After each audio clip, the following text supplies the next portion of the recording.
Hi viewers, అందరికీ నమస్కారం. August నెల అనగా శ్రావణ మాసం ప్రారంభమవుతుంది.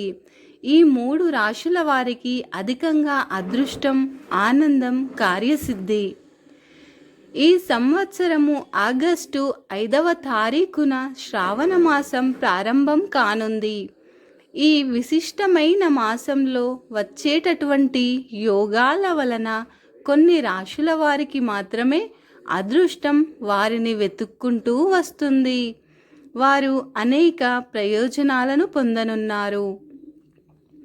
శ్రావణ మాసము ఎంతో విశిష్టమైనది. పరమేశ్వరుడికి ఎంతో ఇష్టమైన మాసం ఇది. ఈ సంవత్సరంలో శ్రావణ మాసం ఆగస్టు 5వ తారీఖు నుండి సెప్టెంబర్ 3వ తారీఖు వరకు ఉంటుంది. ఈసారి శ్రావణ మాసంలో 5 సోమవారాలు వచ్చినాయి. ఈ సంవత్సరము శ్రావణ మాసంలో నక్షత్రాల మరియు గ్రహాల సంచారాల వలన 4 యోగాలు ఏర్పడనున్నాయి.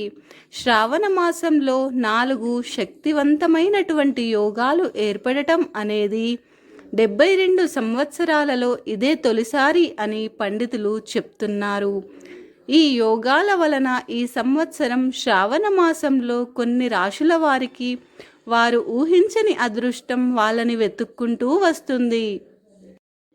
మేషం. ఈ సంవత్సరము శ్రావణ మాసంలో మేషరాశి వారికి చాలా బాగా కలిసి వస్తుంది. వారు చేసే పనులలో ఘన విజయాన్ని సాధించే అవకాశాలు అధికంగా ఏర్పడుతున్నాయి. వాయిదా పడిపోయినటువంటి పనులు కూడా పూర్తవుతాయి.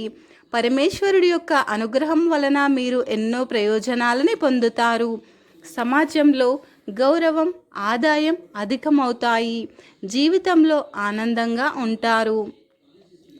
వృషభం. శ్రావణ మాసంలో వృషభ రాశి వారికి మహా అదృష్టం పడుతుంది. ఈ రాశి వారి ఆర్థిక పరిస్థితి మెరుగుపడుతుంది. ఆధ్యాత్మిక కార్యక్రమాలపైన మక్కువ పెరుగుతుంది. సమాజంలో వీరి గౌరవ మర్యాదలు పెరుగుతాయి. వీరి కుటుంబంలో సంతోషం నెలకొంటుంది. మిథున రాశి. శ్రావణ మాసంలో మిథున రాశి వారికి కుటుంబపరంగా మేలు జరుగుతుంది. కుటుంబంలో ఏవైనా సమస్యలు ఉంటే గనక అవి తొలగిపోయే అవకాశాలు ఉన్నాయి. జీవిత భాగస్వాముల మధ్యన బంధం బలపడుతుంది. వ్యాపారాలలో లాభాలని పొందే అవకాశాలు అధికంగా ఉన్నాయి. ఈ వీడియో గనక మీకు నచ్చినట్టయితే లైక్ చేయండి, షేర్ చేయండి. ఓం నమ శివాయ అని చిన్న కామెంట్ పెట్టండి. అలాగే సబ్స్క్రైబ్ చేసుకోవడం మర్చిపోకండి ఫ్రెండ్స్. ధన్యవాదములు.